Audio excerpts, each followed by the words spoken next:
ത്രിയേക ദൈവത്തിൻ്റെ അതിപരിശുദ്ധ തിരുനാമത്തിന് മഹത്വമുണ്ടാകട്ടെ. കർത്താവിനാൽ ഏറ്റവും അനുഗ്രഹീതരായ മാതാപിതാക്കളെ, സഹോദരങ്ങളെ, പരിശുദ്ധനായ പൗലോസ്ലീഹ എബ്രായർക്കെഴുതിയ ലേഖനത്തെ ആസ്പദമാക്കിയുള്ള ഒരു പഠനയാത്രയിലൂടെയാണല്ലോ നമ്മൾ മുന്നോട്ട് പോയിക്കൊണ്ടിരിക്കുന്നത്.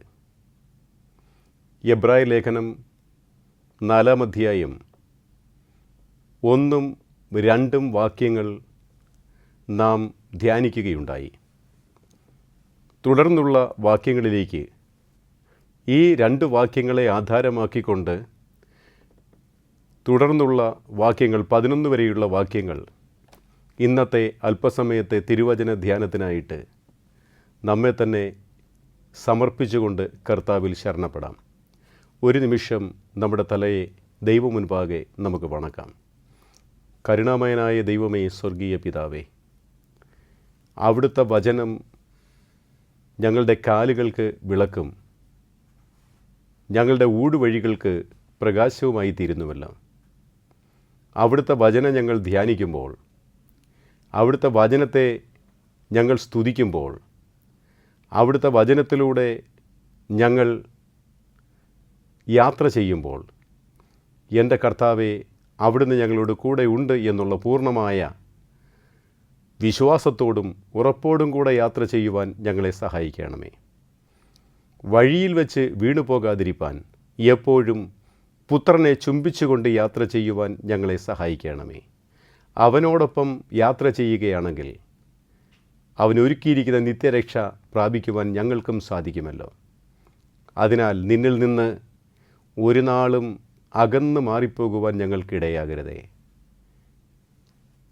നിൻ്റെ മാറോട് ചേർന്ന് യാത്ര ചെയ്യുവാൻ ഞങ്ങളെ സഹായിക്കണമേ. അതിനായി ഞങ്ങളുടെ ഈ പഠനവും ഈ തിരുവചന ധ്യാനവും ഞങ്ങൾക്ക് പ്രയോജനകരമായി തീരണമേ. ദൈവത്തിൻ്റെ പരിശുദ്ധാത്മാവേ, ഞങ്ങളോട് കൂടെ ഇരിക്കണമേ. ഞങ്ങൾ നിനക്ക് നിൻ്റെ പിതാവിനും പരിശുദ്ധ റൂഹായിക്കും ഇടവിടാതെ സ്തുതിയും സ്തോത്രവും സമർപ്പിക്കുവാനായിട്ട് തന്നെ. ആമീൻ.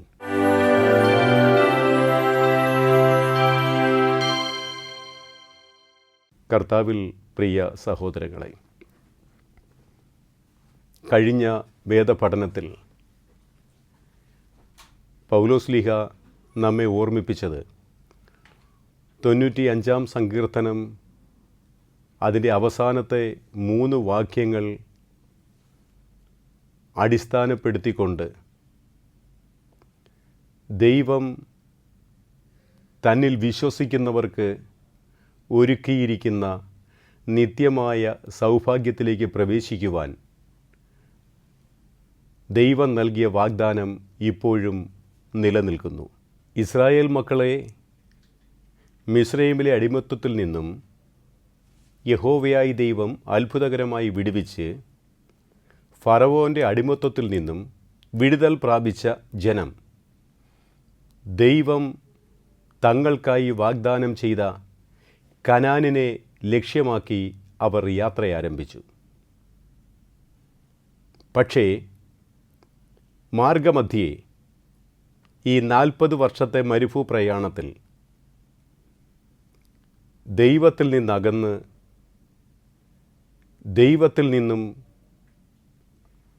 മറ്റ് അന്യദൈവങ്ങളിലേക്ക് അവർ യാത്രയായി പരാതികളും പരിഭവങ്ങളും ദൈവത്തെ മറന്നുള്ള വാക്കുകളും പ്രവൃത്തികളും അവരുടെ ജീവിതത്തിലേക്ക് കടന്നു വന്നപ്പോൾ ദൈവം അവർക്കായി ഒരുക്കിയിരുന്ന കനാൻ നാട് പ്രാപിക്കുവാൻ മിസ്രയീമിൽ നിന്ന് യാത്ര ആരംഭിച്ചവർക്ക് സാധിച്ചില്ല.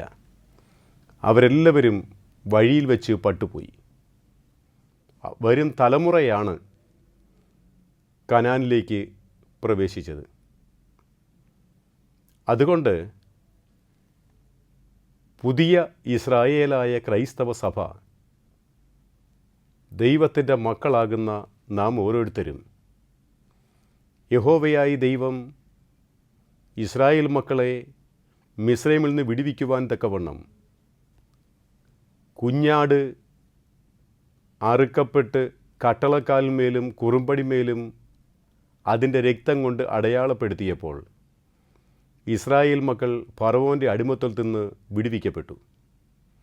ആയതുപോലെ പാപത്തിൻ്റെയും പൈശാചികതയുടെയും തിന്മയുടെയും അനുഭവത്തിലൂടെ മരണത്തിലേക്ക് വഴുതി വീണ എന്നെയും നിങ്ങളെയും വീണ്ടെടുക്കുവാൻ തക്കവണ്ണം ദൈവത്തിൻ്റെ ഏകജാതനായ കുഞ്ഞാട് ഈ ലോകത്തിലേക്ക് കടന്നു വന്ന് കാൽവറി ക്രൂശിൽ എനിക്ക് വേണ്ടി യാഗമായി ആ നിത്യ രക്ഷയുടെ അനുഭവത്തിലേക്ക് എന്നെ വീണ്ടെടുത്തു. ഇസ്രായേൽ മക്കൾ മരുഭൂമിയിലൂടെ യാത്ര ചെയ്തതുപോലെ ഇന്ന് ഞാനും നിങ്ങളും ആ നിത്യരക്ഷയുടെ അനുഭവത്തിലേക്ക് യാത്ര ചെയ്യുകയാണ്. ദൈവം എനിക്ക് വേണ്ടി ആ നിത്യരക്ഷ കാത്തുവച്ചിരിക്കുന്നു. ഇസ്രായേൽ മക്കൾക്ക്, ദൈവത്താൽ വീണ്ടെടുക്കപ്പെട്ട ജനത്തിന് ആ കനാൻ നാട്ടിലേക്കുള്ള വഴിയിലൂടെ യാത്ര ചെയ്ത് അവർക്കെല്ലാവർക്കും ഒരുക്കിയിരുന്ന കനാൻ നാട് പ്രാപിക്കുവാൻ തക്കവണ്ണം അവസരമുണ്ടായിരുന്നു. അത് ദൈവത്തിൻ്റെ വാഗ്ദാനമായിരുന്നു. പക്ഷേ യാത്ര ആരംഭിച്ച ആർക്കും അവിടെ പ്രവേശിക്കുവാനായിട്ട് സാധിച്ചില്ല. കാരണം ദൈവത്തിൽ നിന്നും അകന്നുപോയി, വിശ്വാസത്തിൽ നിന്നും വീണുപോയി. അവർ മരുഭൂമിയിൽ യാത്രാമധ്യേ അവരുടെ ജീവിതം മരിച്ചു വീഴുന്നത് കാണുവാൻ സാധിക്കും. ആയതുപോലെ ക്രിസ്തുവിനാൽ വീണ്ടെടുക്കപ്പെട്ട് ആ ക്രിസ്തു കാട്ടിത്തന്ന വഴിയിലൂടെ ഞാൻ തന്നെയാണ് വഴിയും സത്യവും ജീവനും, എന്നിൽ കൂടിയല്ലാതെ ആർക്കും എൻ്റെ പിതാവിൻ്റെ അടുക്കിലേക്ക് കടന്നെത്തുവാനായിട്ട് സാധ്യമല്ല. അങ്ങനെ യേശു തമ്പുരാൻ പാപമരണത്തിൽ നിന്ന് നമ്മെ വീണ്ടെടുത്തു. എന്നിട്ട് നിത്യമായ ഒരു രക്ഷയുടെ അനുഭവം നമുക്ക് കാട്ടിത്തന്നു. അവൻ എനിക്ക് വാഗ്ദാനം ചെയ്തിരിക്കുന്നു, എന്നിൽ വിശ്വസിക്കുന്നവൻ, എൻ്റെ രക്തം കുടിക്കുന്നവൻ, എൻ്റെ ശരീരം ഭക്ഷിക്കുന്നവൻ, അവൻ മരിച്ചാലും ജീവിക്കും, അവൻ നിത്യജീവൻ്റെ അനുഭവത്തിലേക്ക് കടന്നു വരും. ആ നിത്യമായ ഒരു ഭവനം, നിത്യമായ ഒരു ജീവൻ എൻ്റെ കർത്താവ് എനിക്ക് ഒരുക്കിയിരിക്കുന്നു. ആ നിത്യമായ രക്ഷയുടെ അനുഭവത്തിലേക്ക് ദൈവം കാട്ടിത്തന്ന രക്ഷയുടെ വഴിയിലൂടെ ഞാൻ യാത്ര ചെയ്യുകയാണ്. അതിൻ്റെ പ്രാഥമികമായ അനുഭവമാണ് വീണ്ടെടുപ്പ്. ഇസ്രായേൽ മക്കൾ മിസ്രൈമിൽ നിന്ന് വീണ്ടെടുക്കപ്പെട്ട് കനാനിൻ്റെ വഴിയിലൂടെ യാത്ര ചെയ്തതുപോലെ പാപത്തിൽ നിന്നും മരണത്തിൽ നിന്നും തൻ്റെ ക്രൂശ് മരണത്താൽ എൻ്റെ കർത്താവ് നമ്മെ എല്ലാവരെയും വീണ്ടെടുത്തു. രക്ഷയുടെ വഴി നമുക്ക് കാട്ടിത്തന്നു. രക്ഷയുടെ മാർഗത്തിൽ നമ്മളെ ആക്കി, രക്ഷയുടെ വഴിയിലാക്കി. എന്നാൽ ആ രക്ഷയുടെ പൂർണ്ണത പ്രാപിക്കുന്നത് ദൈവം നമുക്ക് വേണ്ടി ഒരുക്കിയിരിക്കുന്ന നിത്യരക്ഷയുടെ അനുഭവത്തിൽ നാം ചെന്നെത്തുമ്പോഴാണ്. എന്നാൽ പൗലോസ്ലീഹ നമ്മെ ഓർമ്മിപ്പിക്കുന്നു, ഇസ്രായേൽ മക്കൾ യാത്ര ആരംഭിച്ചു എങ്കിലും കനാൻ നാട്ടിൽ അവർക്ക് പ്രവേശിക്കുവാനായിട്ട് എല്ലാവർക്കും സാധിച്ചില്ല. അതുപോലെ ക്രിസ്തുവിനാൽ പാപത്തിൽ നിന്ന് വീണ്ടെടുക്കപ്പെട്ട് രക്ഷയുടെ മാർഗത്തിൽ നമ്മളെ ആക്കിയിട്ട് രക്ഷയുടെ മാർഗത്തിലൂടെ നിത്യരക്ഷയിലേക്ക് യാത്ര ചെയ്യുന്നവരാണ് ഞാനും നിങ്ങളും. ദൈവത്തിൽ നിന്നുള്ള വിശ്വാസം ലോകത്തിൻ്റെ പ്രലോഭനങ്ങൾ കൊണ്ട് ആ വിശ്വാസം ത്യജിച്ച് വീണുപോയാൽ എനിക്കും നിങ്ങൾക്കും ആ നിത്യരക്ഷയിലേക്ക് എത്തിച്ചേരുവാനായിട്ട് സാധ്യമല്ല. അതുകൊണ്ട് ആ വഴിയിലൂടെ ഉത്സാഹത്തോടു കൂടെ പ്രലോഭനങ്ങളെ അതിജീവിച്ച് കഷ്ടതയായാലും പട്ടിണിയായാലും നഗ്നതയായാലും പീഡനമായാലും ദാരിദ്ര്യമായാലും ദുഃഖമായാലും എൻ്റെ കർത്താവ് കാട്ടിത്തന്ന വഴിയിലൂടെ പൂർവ്വ പിതാക്കന്മാരായ അപ്പോസ്തോലന്മാർ യാത്ര ചെയ്ത് ഞങ്ങളുടെ ശരീരങ്ങളെ തന്നെ ബലിയായി സമർപ്പിച്ച് എന്നിട്ടും ക്രിസ്തു വിശ്വാസത്തിൽ നിന്ന് അവർ വേർതിരിഞ്ഞു പോകാതെ ആ വഴിയിലൂടെ യാത്ര ചെയ്ത് നമ്മെ മാതൃക കാട്ടിയതുപോലെ ആ വിശ്വാസത്തിൻ്റെ വഴിയിൽ സ്ഥിരതയോടെ ഉറപ്പോടെ യാത്ര ചെയ്ത് അത് പ്രാപിക്കണം. ആ വാഗ്ദാനം ഇപ്പോഴും ദൈവം നമുക്ക് നിലനിർത്തിയിരിക്കുന്നു എന്ന് പരിശുദ്ധനായ പൗലോസ്ലീഹ നമ്മെ പഠിപ്പിക്കുന്നു. ഇവിടെ 4-ാമത്തെ വാക്യത്തിലേക്ക് നമ്മൾ പ്രവേശിക്കുമ്പോൾ അവിടെ നമുക്ക് വിശുദ്ധ വേദഗ്രന്ഥത്തിൽ കാണാൻ കഴിയുന്ന ഒരു കാര്യം, യഹോവയായ ദൈവം 6 ദിവസം കൊണ്ട് സൃഷ്ടികർമ്മം പൂർത്തിയാക്കി. 7-ാം ദിവസം ദൈവം തമ്പുരാൻ വിശ്രമിച്ചു. 6 ദിവസം കൊണ്ട് തൻ്റെ പ്രവൃത്തിയൊക്കെയും തികച്ചു. 7-ാം ദിവസം യഹോവയായ ദൈവം സ്വസ്ഥമായിരുന്നു. എന്താണെന്ന് ചോദിച്ചാൽ, യഹോവയായ ദൈവം 7-ാം ദിവസം വിശ്രമിച്ച് ഒരു പ്രവൃത്തിയും ചെയ്യാതെ ഇരുന്നു എന്നുള്ളതല്ല. 6 ദിവസം കൊണ്ട് സൃഷ്ടികർമ്മം മുഴുവനും ആ ഒരു സർക്കിൾ പൂർത്തിയാക്കി. 7-ാം ദിവസം യഹോവയായ ദൈവം പ്രവർത്തനങ്ങളിൽ നിന്ന് വിരമിച്ചതല്ല, ആ പ്രവർത്തികളിൽ നിന്ന് നിവർത്തനായി എന്നാണ് വേദപുസ്തകം നമ്മെ പഠിപ്പിക്കുന്നത്. കാരണം സൃഷ്ടിയുടെ മകുടമായ മനുഷ്യനെ സൃഷ്ടിച്ചു കഴിഞ്ഞപ്പോൾ സൃഷ്ടികർമ്മം പൂർത്തിയായി. എന്നാലും ദൈവം അപ്പോഴും പ്രവർത്തിച്ചു കൊണ്ടേയിരിക്കുകയാണ്. ആ ദൈവികമായ പ്രവർത്തനം ഒരിക്കലും അവസാനിക്കുന്നില്ല, അത് തുടർന്നുകൊണ്ടേയിരിക്കുന്നു.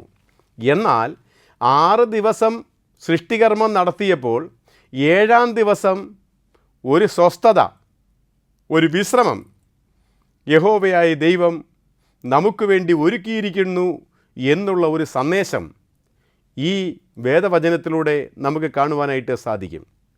യഹോവയായ ദൈവം നമുക്കൊരവസരം നൽകുകയാണ്. ആ ദൈവം നമുക്ക് വേണ്ടി ഒരുക്കിയിരിക്കുന്ന ഒരു സ്വസ്ഥതയുണ്ട്. 6 ദിവസം സൃഷ്ടിയെല്ലാം പൂർത്തിയാക്കി. 7-ാം ദിവസം ദൈവം ഒരു സ്വസ്ഥത ഒരുക്കിയിരിക്കുന്നു, ഒരു വിശ്രമം ഒരുക്കിയിരിക്കുന്നു. ആ വാഗ്ദാനം, ആ വിശ്രമത്തിലേക്ക് പ്രവേശിക്കുവാനുള്ള വാഗ്ദാനം ഇപ്പോഴും നിലനിൽക്കുന്നു എന്ന് 4-ാം അധ്യായം 3-ാമത്തെ വാക്യത്തിൽ നമുക്ക് കാണുവാനായിട്ട് സാധിക്കും. എന്നാൽ ഇസ്രായേൽ മക്കൾ ആ വിശ്രമത്തിലേക്ക് പ്രവേശിച്ചില്ല. ആ സ്വസ്ഥതയെക്കുറിച്ച് എബ്രായ ലേഖനം 4-ാം അധ്യായം 8-ാമത്തെ വാക്യം നമ്മൾ വായിക്കുമ്പോൾ അവിടെ ഇപ്രകാരം കാണുന്നു: യോശുവ അവർക്ക് സ്വസ്ഥത വരുത്തിയെങ്കിൽ മറ്റൊരു ദിവസത്തെക്കുറിച്ച് പിന്നീട് കൽപ്പിക്കുകയില്ലായിരുന്നു. ആകയാൽ ദൈവത്തിൻ്റെ ജനത്തിന് ഒരു ശബത്ത് വിശ്രമം ശേഷിച്ചിരിക്കുന്നു. ഇസ്രായേൽ മക്കൾ കനാൻ നാട് സ്വന്തമാക്കിയതല്ല ഒരു വിശ്രമം. അതിനപ്പുറം ഒരു വിശ്രമം ദൈവം തമ്പുരാൻ നമുക്ക് കരുതിയിരിക്കുന്നു.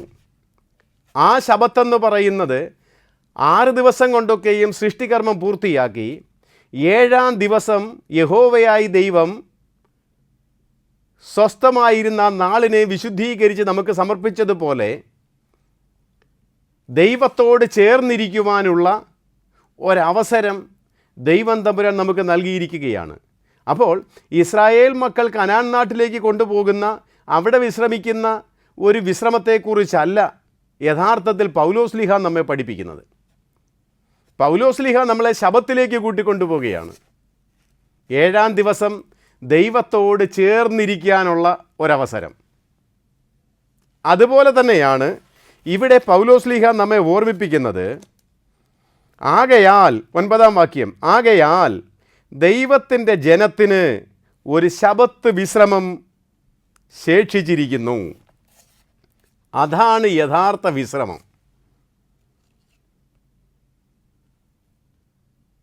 ആഴ്ചതോറുമുള്ള ശാബത്തിൻ്റെ വിശ്രമമെന്ന് പറയുന്നത് വരുവാനിരിക്കുന്ന നിത്യമായ ഒരു ശാബത്താണ്, നിത്യമായ ഒരു രക്ഷ. ആ ഒരു ദിവസം നമുക്ക് വേണ്ടി ദൈവം തമ്പുരാൻ കരുതി വച്ചിരിക്കുന്നു. 4-ാം അധ്യായം 7-ാം വാക്യത്തിൽ ഇപ്രകാരം അത് കാണിച്ചു തരുന്നുണ്ട്: മുൻപ് സംസാരിച്ചിരുന്നത് പോലെ വളരെ കാലത്തിന് ശേഷം ദാവീദ് മുഖാന്തരം ഇന്ന് എന്നൊരു ദിവസം നിശ്ചയിച്ചിരിക്കുന്നു. അടിവരയിട്ട് നമ്മൾ പഠിക്കേണ്ടതാണ്. ഇന്ന് എന്നൊരു ദിവസം നിശ്ചയിച്ചിരിക്കുന്നു. ഇന്ന് നിങ്ങൾ അവൻ്റെ ശബ്ദം കേൾക്കുന്നുവെങ്കിൽ നിങ്ങളുടെ ഹൃദയം കഠിനമാക്കരുത്. അപ്പോൾ ഇന്ന് എന്നുള്ള ഒരു ദിവസം നിങ്ങൾക്കായി കരുതി വച്ചിരിക്കുന്നു. എന്തിനു വേണ്ടിയാണ്? ആ നിത്യരക്ഷയുടെ അനുഭവത്തിന് വേണ്ടി കാത്തിരുന്ന് യാത്ര ചെയ്യുവാൻ മാനസാന്തരപ്പെടുവാൻ, രൂപാന്തരപ്പെടുവാൻ, ആ വഴിയിലേക്ക് നോക്കി യാത്ര ചെയ്യുവാൻ തക്കവണ്ണം ഇന്ന് എന്നൊരു ദിവസം ദൈവം നമുക്ക് വേണ്ടി കരുതിയിരിക്കുന്നു. എന്നിട്ട് പറയുകയാണ്, ഒരു നിത്യവിശ്രമം തന്നിൽ വിശ്വസിക്കുന്നവർക്ക് വേണ്ടി, ദൈവത്തിൻ്റെ ജനത്തിനു വേണ്ടി. 9-ാം വാക്യം, ആകയാൽ ദൈവത്തിൻ്റെ ജനത്തിന് ഒരു ശബത്ത് വിശ്രമം ശേഷിച്ചിരിക്കുന്നു. ദൈവം തൻ്റെ പ്രവൃത്തികളിൽ നിന്ന് വിശ്രമിച്ചതുപോലെ അവൻ്റെ സ്വസ്ഥതയിൽ പ്രവേശിച്ചവനും തൻ്റെ പ്രവൃത്തികളിൽ നിന്ന് വിരമിച്ച് വിശ്രമിക്കുന്നു. ദൈവത്തിൻ്റെ സ്വസ്ഥത, അതാണ് യഥാർത്ഥമായ വിശ്രമം. ഇന്ന് എന്ന് പറയുന്നിടത്തോളം വിശ്വാസികൾ ഓരോ ദിവസവും ഇന്ന് എന്നുള്ള വർത്തമാനകാലത്തിൽ ആ സ്വസ്ഥതയിൽ പ്രവേശിക്കുവാനുള്ള ഉത്സാഹം, പരിശ്രമം, അതിനുവേണ്ടിയുള്ള കഠിന പ്രയത്നം, ഏതിനെയും അതിജീവിച്ച് മുന്നോട്ട് പോകുവാൻ തക്കവണ്ണം, ഏത് പ്രലോഭനങ്ങളെയും അതിജീവിച്ച് മുന്നോട്ട് പോകുവാൻ തക്കവണ്ണം ഇന്നാകുന്നു രക്ഷാദിവസം. ഇതാകുന്നു സുപ്രസാദകാലം. രൂപാന്തരപ്പെടുവാൻ, രക്ഷയുടെ അനുഭവത്തിലേക്ക് യാത്ര ചെയ്യുവാൻ, ആ തീരുമാനത്തിലൂടെ ഒരുങ്ങി യാത്ര ചെയ്യുവാൻ തക്കവണ്ണം നമുക്ക് സാധിക്കണം. അല്ലാത്ത പക്ഷം ഈ വാഗ്ദാനം നിലനിൽക്കുമ്പോൾ തന്നെ നമുക്കത് പ്രാപിക്കാനായിട്ട് സാധ്യമല്ല. ഇസ്രായേൽ മക്കൾക്കുണ്ടായ ദുരന്തം നമ്മളുടെ ജീവിതത്തിൽ സംഭവിക്കുവാൻ ഇടയാകരുത്. എന്താണ് ഇസ്രായേൽ മക്കൾക്ക് സംഭവിച്ച ദുരന്തം? ദൈവത്തിൻ്റെ വാക്ക് കേട്ടിട്ടും ദൈവം നേരിട്ട് ഇടപെട്ടും പകൽ മേഘസ്തംഭമായും രാത്രി അഗ്നിത്തൂണായും അവരോട് ചേർന്ന് അവർക്ക് മുൻപും പിൻപും കാവലായി നടന്നിട്ടും പ്രതിസന്ധിയാകുന്ന യെരിഹോ മതിൽ തകർത്ത് തരിപ്പണമാക്കി കൊടുത്തിട്ടും ചെങ്കടലിനെ രണ്ടായി വിരിച്ച് നടുക്ക് മണൽ മെത്ത വിരിച്ച് ഇസ്രായേൽ മക്കളെ ഫറവോനിൽ നിന്ന് ചെങ്കടലിലൂടെ മറുകര എത്തിച്ചിട്ടും മാറായെ മധുരമാക്കി കൊടുത്തിട്ടും മരുഭൂമിയിൽ വിശന്നപ്പോൾ മന്നായും കാടപ്പക്ഷിയും കൊടുത്തിട്ടും അവരോട് ചേർന്ന് നടന്ന് അവരെ വഴി നടത്തിയിട്ടും എല്ലാ സന്തോഷങ്ങളും, എല്ലാ അനുഗ്രഹങ്ങളും, എല്ലാ സമൃദ്ധിയും, എല്ലാ സംരക്ഷണവും തങ്ങളുടെ ജീവിതത്തിൽ ദൈവത്തിൽ നിന്ന് അനുഭവിച്ചിട്ടും ദൈവത്തിൽ നിന്ന് അവർ അകന്നുപോയി. ദൈവത്തിൻ്റെ വഴിയിൽ നിന്ന് അവർ മാറിപ്പോയി. ദൈവവിശ്വാസത്തിൽ നിന്ന് അവർ വീണുപോയി. ലോകത്തിൻ്റെ പ്രലോഭനങ്ങളിൽ, പിശാചിൻ്റെ പരീക്ഷകളിൽ അവർ അകന്നുപോയി. മത്തായി എഴുതിയ സുവിശേഷത്തിൽ വളരെ വ്യക്തമായിട്ട് നമ്മൾ കാണുന്നുണ്ട്. അനന്തരം പിശാചിനാൽ പരീക്ഷിക്കപ്പെടുവാൻ ദൈവത്തിൻ്റെ ആത്മാവ് കർത്താവിനെ മരുഭൂമിയിലേക്ക് നടത്തി. എന്തെല്ലാം പരീക്ഷകൾ വന്നു? അവിടെ കർത്താവ് എന്താണ് ചെയ്തത്? ഓരോ പ്രലോഭനങ്ങൾ വരുമ്പോഴും സാത്താൻ്റെ നാവിനെ അടക്കിക്കളയുകയായിരുന്നു. സാത്താൻ്റെ, പിശാചിൻ്റെ ഒരു പ്രലോഭനത്തിനും യേശു തമ്പുരാനെ വശംവദനാക്കുവാനായിട്ട് കഴിഞ്ഞില്ല. നമ്മുടെ അനുദിന ജീവിതത്തിലും ധാരാളം പ്രലോഭനങ്ങൾ, നമ്മെ വീഴ്ത്തിക്കളയുവാനുള്ള ധാരാളം സാഹചര്യങ്ങൾ ഏതൊരു മനുഷ്യൻ്റെ ജീവിതത്തിലും സർവ്വസാധാരണമായി കടന്നു വരും.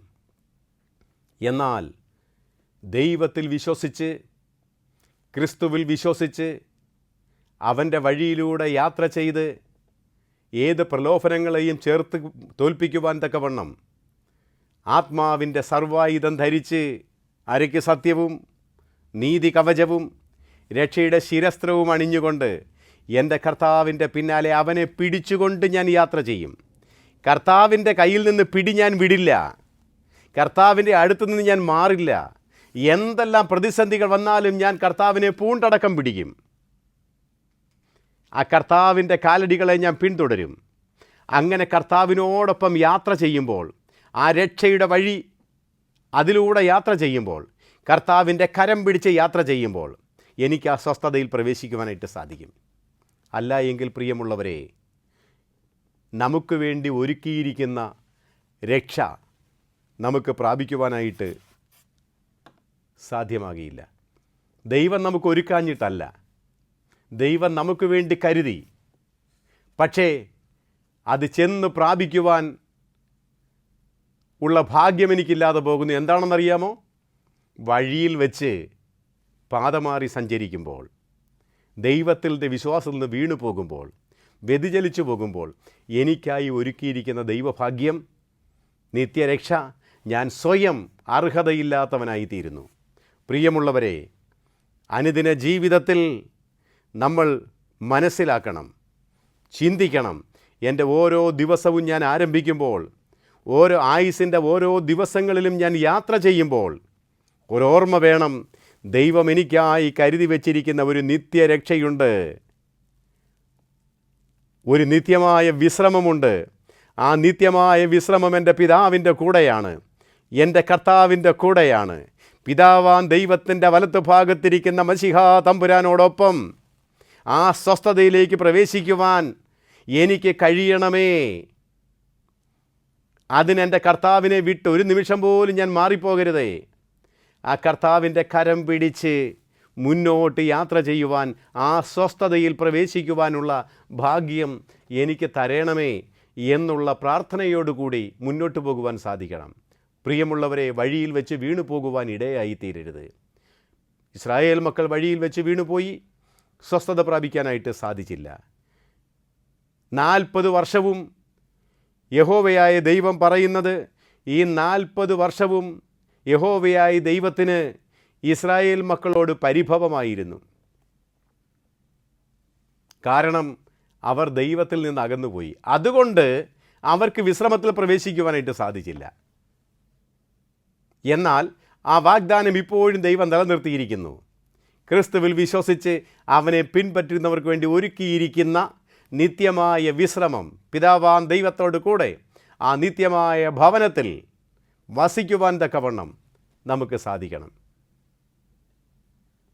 അപ്രകാരം ഒരു അനുഗ്രഹീത ജീവിതം നയിക്കുവാൻ തക്കവണ്ണം ദൈവത്തിൻ്റെ പരിശുദ്ധാത്മാവ് നമ്മെ സഹായിക്കട്ടെ. ഒരു നിമിഷം നമ്മളുടെ കണ്ണുകളെ അടച്ച് നമുക്ക് പ്രാർത്ഥിക്കാം. കരുണാമയനായ ദൈവമേ, സ്വർഗീയ പിതാവേ, വഴിയിൽ വെച്ച് വീണു പോകാതിരിപ്പാൻ വിശ്വാസ സ്ഥിരതയുള്ളവരായി പരിശുദ്ധാത്മാവിൻ്റെ നടത്തിപ്പിൽ മുന്നോട്ട് പോകുവാൻ ഞങ്ങളെ നീ സഹായിക്കണമേ.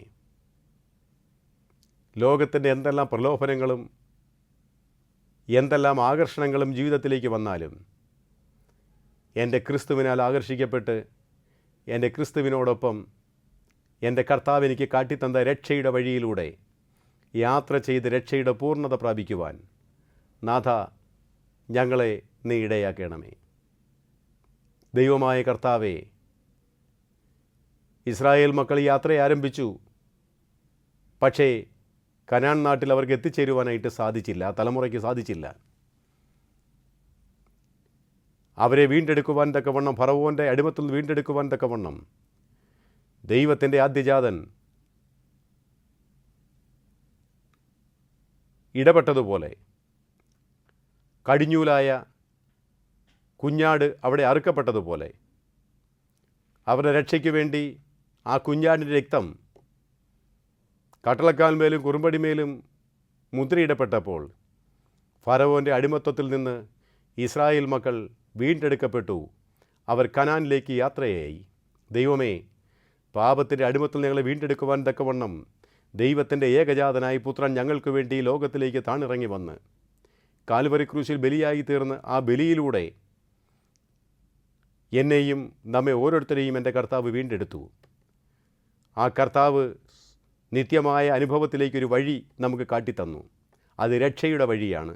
രക്ഷയുടെ വഴിയിലേക്ക്, രക്ഷയുടെ മാർഗത്തിലേക്ക് ദൈവം എന്നെ പിടിച്ച് നടത്തി. ആ രക്ഷയുടെ പൂർണ്ണത പ്രാപിക്കുവാൻ വിശ്വാസത്തിൻ്റെ സ്ഥിരതയോടുകൂടി എൻ്റെ കർത്താവിനോടൊപ്പം യാത്ര ചെയ്ത് ആ നിത്യമായ രക്ഷയെ പ്രാപിക്കുവാൻ, നിത്യമായ ജീവനെ പ്രാപിക്കുവാൻ, ദൈവികമായ വിശ്രമത്തിലേക്ക് പ്രവേശിക്കുവാൻ, ദൈവമൊരുക്കിയ ആ വലിയ ശാപതാകുന്ന സ്വസ്ഥതയിലേക്ക് പ്രവേശിക്കുവാൻ ദൈവമേ ഞങ്ങളെ സഹായിക്കണമേ. ഞങ്ങളുടെ പഠനങ്ങളും ഞങ്ങളുടെ ധ്യാനങ്ങളും ഒക്കെ അതിന് ഞങ്ങളെ ഉത്സാഹമുള്ളവരാക്കി തീർക്കണമേ. പാപത്തിൽ നിന്ന് ഒഴിഞ്ഞു ജീവിക്കുവാൻ ഞങ്ങളെ സഹായിക്കണമേ.